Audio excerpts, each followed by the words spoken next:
adults telling you that you can. What did I do? Am I still on? I messed up. Go ahead. Okay. So adults telling you that you can and you will. So when you're from age 3 to 6, which is the play age, you're developing right and wrong. So um, you kind of explore and you take initiatives and you know what you can and cannot do by your successes and failures. And so it always is an adult that's guiding you through that stage. Your school age stage, 7 to 11, and this is Eric Erickson's social psychological stages. So 7 to 11, you're developing that confidence, like can I or can I not? Now, depending on the supportive adults around you, like usually you don't develop this on your own. It's the supportive adults around you that will tell you that, okay, keep trying, Johnny, keep, get back up on the bike, or, no, you don't throw it like this, you throw it like that. Yeah, come on, write out your ABCs. Oh, that C is backwards. So it's adults that tell you and give you the confidence to move forward. Now, when you get into that adolescent years, you're starting to reach your identity level. And even all the way up to that stage, it is very important that your self-esteem is not destroyed. And what could happen in a school setting is that because and so constantly, you're getting chastised or excluded because it affects your self-esteem. Now let's get back to this hip hop show. And so early adults, you start to internalize as a child. And are you still there? Can you see me? Like, oh God, did I hang up by accident? Um, so okay, so early adult is when a lot of the ways that you have been socialized is starting to set in stone. So let's get back to the old school hip hop nation. There was a lot of rat-a-tat-tat. I never hesitate to put it on his back. Okay. And the women, you have got to be you've got to observe, to have this higher sexuality image to be accepted or to be considered the exception, which is a problem. Okay. And go Well, ahead and jump in. you've been alive as long as I have. You and I both have lived through the full stage of hip hop. Yes. You know as well as I do that is not how hip hop starts. Well, I know. So hip hop started in a conscious realm where people treat them right, treat them good, all of the summertime, so it was that feel good song. And so, you know what? I don't want to even only blame hip hop. Hip hop Mhm. is only a part of the social structure and the socialization of our children. It's not it simply is it's a device that delivers messages. The problem is it's delivering messages and imagery through popular culture, which is social media and all of the things that these kids see in front of their faces. It's delivering information to them so fast and too early. So if you're 6, I saw some babies dancing to a sexy. I have to remember her name is Sexy Red. It's I red, kept, not I dirty kept, red. I kept calling her Dirty Red, and so when the young people corrected me, I'm like, really? She is sexy red? I'm like, I don't know why I had Dirty Red stuck in my head. So now I hope she doesn't sue me. But anyway, I had it stuck in my head. I was just an old person, didn't know. So when they told Okay, me, now I know she's Sexy Red. But when you see these that don't know what the word means, and nobody's like stopping them, like they become socialized that is a normal thing, that her words okay, are normal, and the things but she's telling you to do is normal. but And that is we an attack on self-esteem. Yes. That is an I attack on understand. your ability to progress on the human developmental scale Hey, because you it got creates a gotta disruption. slow down on something. You gotta slow down. You cannot just use hip hop as a I speed didn't bump. say it was hip hop, just hip hop. It's hip hop is the dominant, it's one of the dominant messengers in Raise popular culture. Do you know that rap music is the number one selling music in the world? The is number one selling music in the world.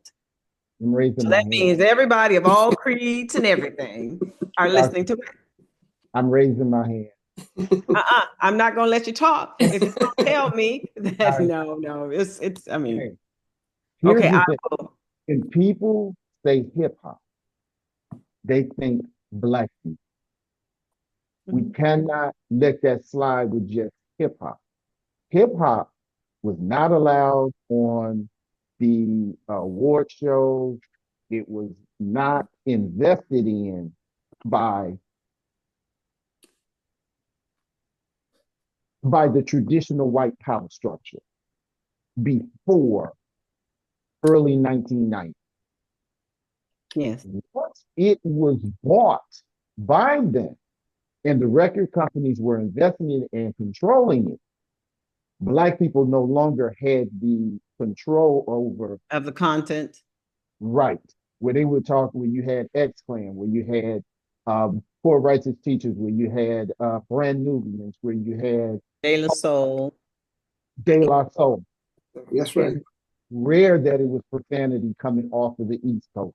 Then on the West Coast, you had people actually doing social, psychosocial analysis, NWA, Ice-T, that were talking about the neighborhoods that were profanity laden, but it was actually a depiction of their community. What happened was, once these non-black groups bought and controlled hip hop, they began to only hire people that was talking about drugs, who these people were also invested in the prison. They were talking about crime. They were talking about um, over sexualizing each other and themselves. When we say hip hop, folks' minds stop at black people. That is so. I just want to make that distinction. This is what hip hop has been taken over by a group that has nothing to do with the people that started.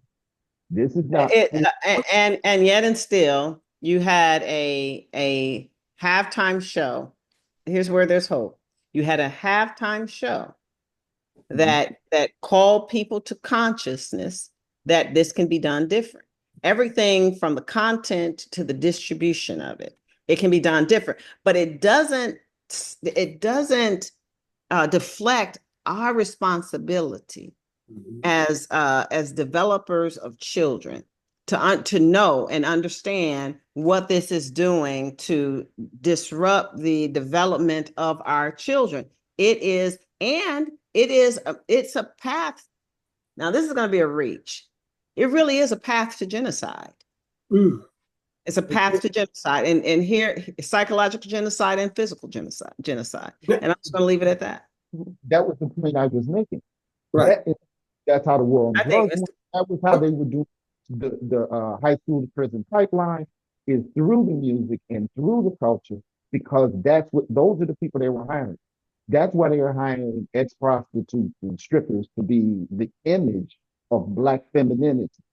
That's why they were hiring people who were talking about smoking weed all day, and that's what I do, and spending all your money on your jewelry and going broke.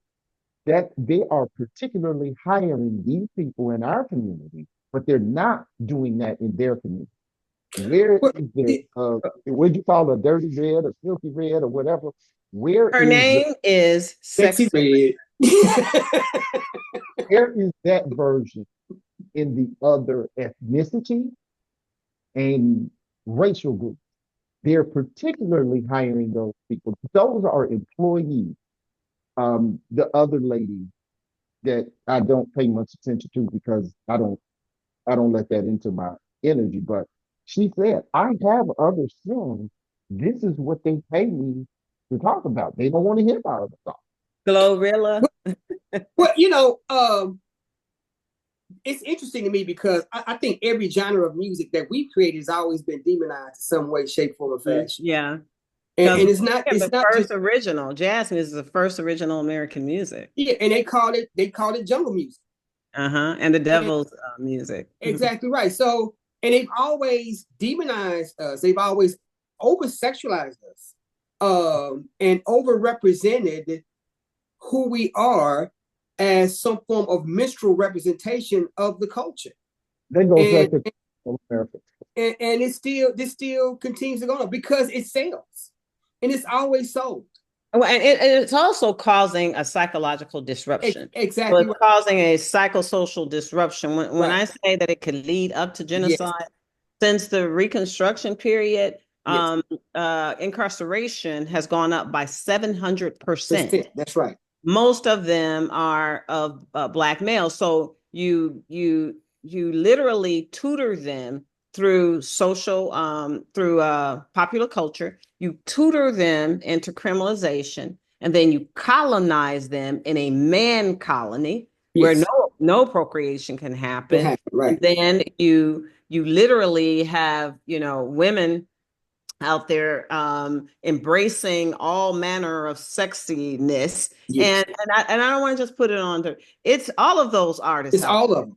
Even we love Bay, but I'm gonna tell you, like, it's only so much that we should be, symbolizing for these young girls.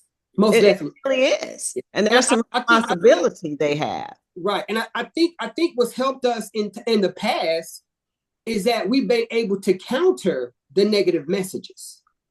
Yes. I don't think that there's enough intellectualization out there to counteract the constant rapid messaging that they receive on a daily, weekly, not a daily, but hourly. Basis. Social media is in their hand. It's rapid fire, right? It's rapid fire. So in the culture in which I teach, that is it's normalized. I don't care if it's Latino, I don't care if it's white, I don't care if it's African American, Asian. Every kid I get in there, when they're doing their work on their platform, they got the platform work and they got the video to the side. And so I have to counteract that by saying, we're gonna get off this and we're gonna learn this over here. Because I only got them for so long, right? I only got them for like 45, 60, 90 days or whatever. So I have to find a way to counteract. So we didn't get to Bloom, and you like open the door to Bloom's taxonomy. Yes, ma'am. Now, because you're saying like, okay, so they're trying to do distracted learning, where they got something like the latest social media, and they've created these algorithms. Like if you hit something, it'll take you down the rabbit hole. Is like you want to know more, right? Yes. So it interrupts the scale. So Bloom's taxonomy, the lowest scale is just remembering, getting the information and remembering, like rote memory, things that help you. Like it helps you to just memorize the multiplications, duplicate, and right. And so when you get into higher maths, you can think about those 8 times 8. You know right away. You know what it is. And so. Most kids, because they're this constant distraction. I'm not going to say most. No, I'm going to say most because we are seeing it because they cannot pass some of those standardized tests.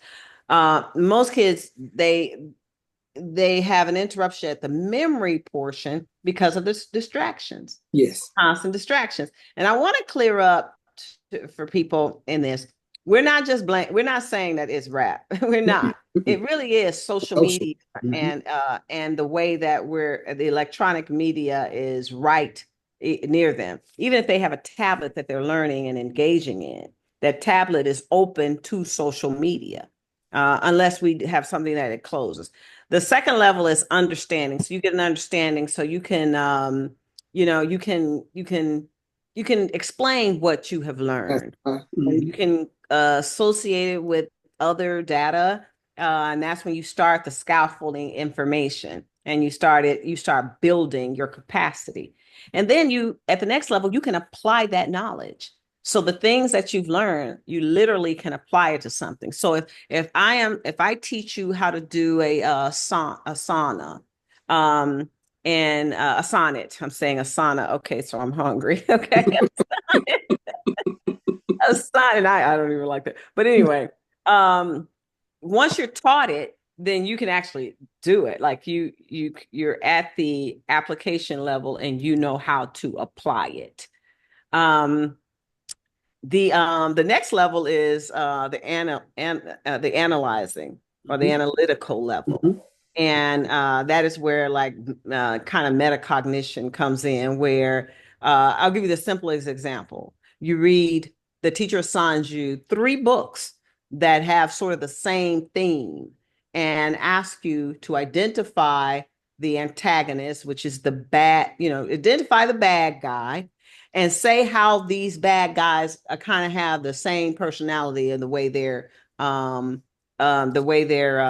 torturing the protagonist or the victim, right? So that is the analysis level. The evaluation level is you literally can take your knowledge and create things. They talk about the Internet of Things and how these analytical kids are at the point now where they are thinking of new ways to do things. And kind of how they're ripping down government using the Silicon Valley method, where you just come in, you tear up everything, and then but people don't have faith that they have something new and more innovative to replace it. Okay, so and then creating, finally, you creating things. And I want to use this time to say that the things that we should be teaching children in urban environments are people who've done this, who've been at this level. They should have known, we should have known about Kathleen Johnson. We should have known that her math created this. We should have known that Morrison, the guy who did the stoplight and the gas mask, Garrett. We should have known these things. We also should have known that um, the Peanut Man. Could you help me? Who was the peanut? The one. George Washington Carver. Okay, so you see how they literally taught us that he was like the Peanut Man. When this man developed the first bio gas, like E85, wouldn't have been done without him. His genius was way beyond that peanut thing. So we should have known those things, because when you don't have examples of people who've reached the creative level and the evaluation level on Bloom text, you don't think that it's possible for you. Really the internet? Or is the fault us? What did you say? Is the fault really the internet? Or is the fault us? I'm glad you asked that question. Now go ahead. I don't want to interrupt. No, I would love to hear what you have to say. What? And go ahead, Doc. Go ahead, Bolton. Go ahead. Because what children will always do is emulate their example. When you were talking about, you need that trust and approval. The trust is 0 to 1 under Erickson. Yes. Yeah. Okay. So I'm looking for affirmation. That's how we're building our communication. Yes, that's good. No, it's not, right? If I am bought into constantly on the internet, constantly on this, constantly on that, you do what I'm doing. It's not that the internet is some way causing a wedge between the good work I'm doing. It's that we're doing poor jobs as community, as leaders. So it's again, this example that I'm seeing, that I think so many people are missing the boat about this Kendrick Lamar performance. It was duplicitous at best. Everybody is ignoring right when he did this great thing. If it was great, he went and did something that was historically not good, that was really dangerous, because the more that they keep doing this, the more they're putting each other in peril. And the kids are listening to the song because we listen to them. Right. They're on the internet because we're on the internet. They don't know about George Washington Carver because we told them about George Washington. Now, it's so easy to say that and hit me with the Erickson and the Maslow's and all of this to show me that I'm wrong. We always need a boogeyman for what we are not doing as a community. And when I say community, I mean Americans. As a community, I mean as men. As a community, I mean as a Black people. What we're not doing, oh, Donald Trump is the lightning rod as to why things are so bad. Or, oh, the kids are getting to the internet. That's why it's so bad. If I'm doing my job, the internet is not going to come between us. If I'm doing my job, Donald Trump is not going to come between us. If I'm doing my job, the police are not going to come between us. It's a matter of us having to level up our game consistent with these distractions. It's not the distraction. It's collecting something. Go ahead. Go I, ahead. I think with chat, because I had this conversation with my kids earlier this week. So when you want to change your culture, you start with kids. You don't start with adults. So I agree with you, Dr. Bolton, from the standpoint that the adults set the tone for what do you want that to look like? Because the question is it education or indoctrination?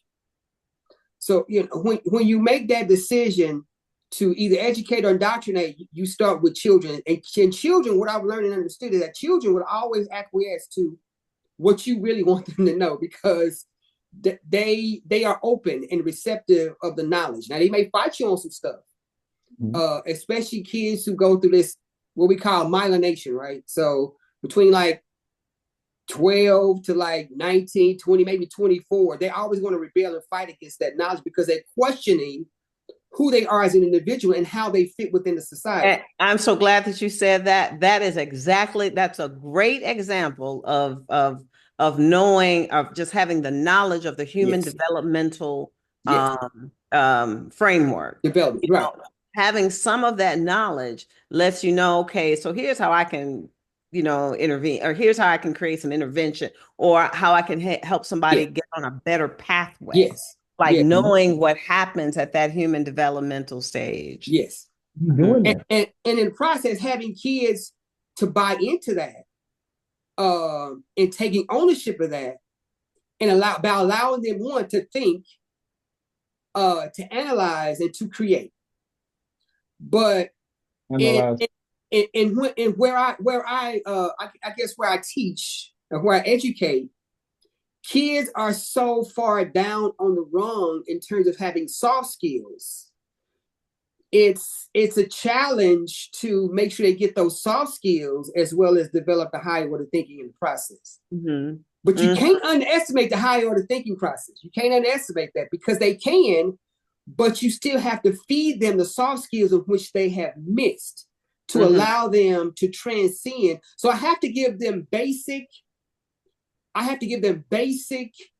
thriving skills, like but here it is. I have to really hone in on what they experience every day, right? Because if I do that, I'll miss them. But here's my question. Here's my question to you. You got them 8 hours tops.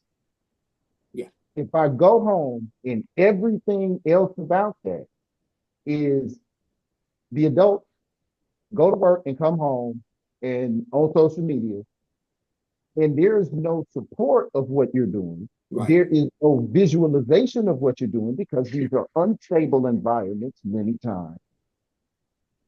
The majority of what is going to influence them, verbally and non-verbally, is going to be destructive to what you're trying to construct. So that's what I'm saying. I think it is a misnomer or an improper paradigm being put forth by the education community that you have to start with the kids, because the kids are going to function by looking at Big Brother.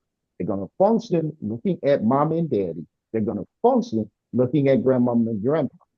So it has to be a collective movement. Go ahead. Can I tell you about a situation I saw when I was serving as the assistant superintendent of student services? We had this big conflict at this middle school that was, it exploded unreasonably. And it was the Black kids and the Latin kids, right? And it just got out of hand. So we decided to try a restorative circle. Mhm. And we decided that they had to bring at least two people from their families. Mhm. So most of them brought a parent, some of them brought a parent, a big brother. It was amazing Mhm. at how the adults that cared for them Mhm. said, no, you need to listen to us. We're all in here now trying to solve a problem. First of all, we appreciate your school administrators giving you the opportunity to talk about it. But when we send you to school, we don't send you for that. We send you to go and learn and to, not to create conflict. It was amazing. And the one that had the most impact was the brother who had worked his way through incarceration and being in trouble because he said it, look, I know what the road is out there, and I can tell you how to avoid what happened to me. Like I go to work every day now. I'd have been much more ahead of the game if I had to listen to mama. Mhm. So I'm telling you. Right. And I And think so, that's what a disconnect is. Because I do community circles. I'm a restorative practitioner. So we've done community circles, and those events are very, very impactful because it gives kids a chance to connect in a lot of situations where we become disconnected. yes. And it gives And them the value of having a voice.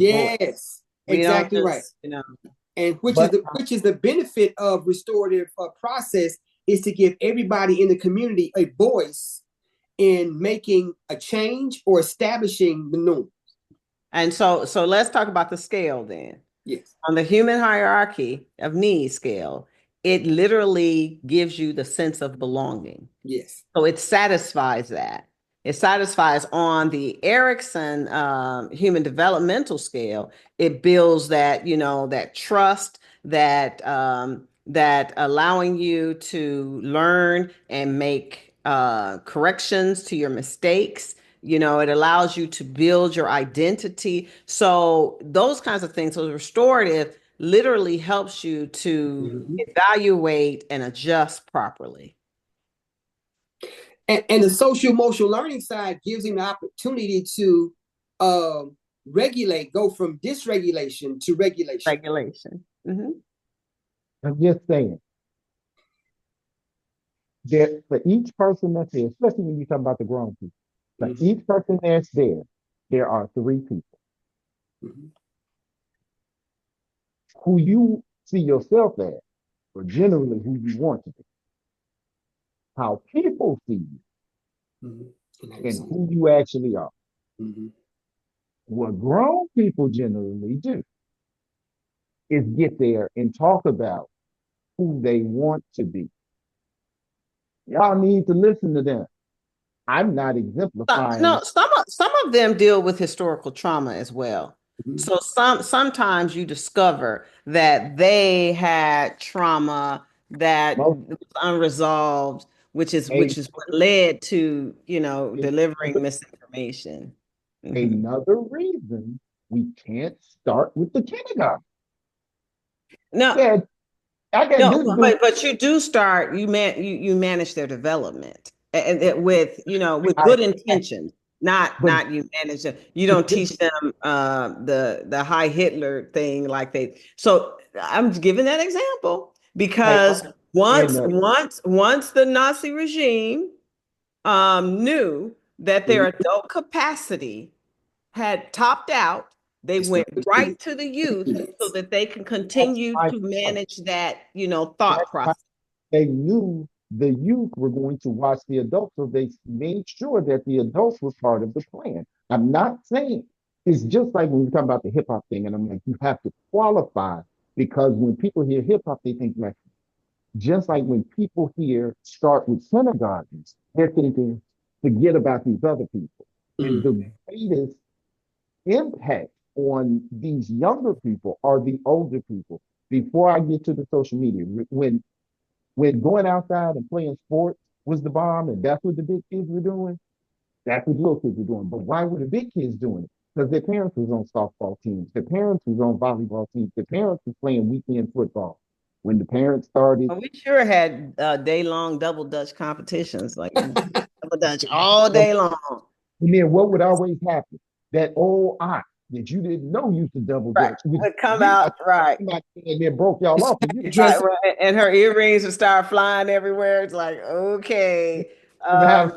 you might But need a more supportive bra when you come out here, Auntie. not, Auntie Rita. not, You can't just jump in the rope and lose your earrings and your Uh, girls at the same time. but Um, that is really my point. And we have people that get up in those meetings and they're talking about what should happen, who I want to be, mhm. instead of who I am, which is probably what Sometimes it does take a couple of meetings. Sometimes it takes several it takes many, yeah. because it's so much historical trauma with the adults as well. You're giving them a sense of relief, and if we're going to continue to be educators, we have to be ready to take up the Yes. torch for the generation that's literally nurturing these children. We have to. They need guidance too. Parents really, if you're when you're in the cycle of poverty, life is just harder. It is. It's just harder, and so you know the mentoring and the guidance for them without judgment is Mhm. vital. Because if Johnny is really cutting up and mama is working 12 hours and she's also trying to have a boyfriend and she's also trying to give herself some relief by having fun, she's probably making some missteps Mhm. because you're just trying to keep up on, you're just trying to keep rolling on those wheels. So as an educator, you can't confront them Mhm. uh, with a low brow. And the reason that it happens is because in a lot of cases, there's a cultural divide. Mhm. Some people, because of their lack of knowledge, would just say, oh, that's just how they are. the That's just how, internet, not realizing that you have the opportunity to help someone along. which is my point. The Uh-huh. internet argument dismisses all of what you just said. That's what. So now the people who need to get the help, who are the direct influencers of these school age people we're trying to develop, they are their foundation. Once we say the internet is the problem, we forget about all of those that help, those programs, those needs, those necessities, that the direct influence of discipline and lack of discipline. That's where I'm saying, are we using these lightning rods to dismiss core core responsibility on the adult generation? We got 2 minutes left. It's yours. Okay, on that point, I think that the net is actually a reflection of society that allows people to compare themselves to other folks that determines how they feel about themselves in response to the environments in which they live. So I agree with you wholeheartedly from the standpoint of I need to understand what the reflection looks like in order for me to make a true judgment on who I am and how I fit in the community in which I live and interact. What do you think, Sarita? I'm sorry, Dr. Stephen. Well, either way, I'm the same person. So, well, you're saying should we put it 100% on adults on? No, there is no 100%. We can't not do the kids and we can't not do the kids and do the adults. We can't do the adults and not do the kids. It is a holistic approach that you have Well, been uh-huh. talking. So when we were fighting for something, we had a holistic approach because there were meetings, there Mhm. were people coming together, seeing examples of each other. There was this commitment to uphold each other Mhm. and move the neighborhood or the generations, which boiled down to ethnicities, whether or not it was Black, Irish, Italian, or whatever, to move along by everybody just doing right. Now, I'm going to tell you, there's a phenomenon in the Asian community that you do not disrespect your ancestors. You do not. So even those gangs in there, they will not bring shame to their home. And so there was one point in our neighborhood that happened, because if you mess with Miss Odessa and she slapped you upside your head and came down there and told your mother, you got another slapping. So you got 2 slappings in one day. That is, now some people are like, oh God, that's violent. But kids were kept in line because there were standards. Mm-hmm. So you had to pick your own. There were standards. It's 40 minutes in. How do we tie this 30 in? seconds. In 1 minute.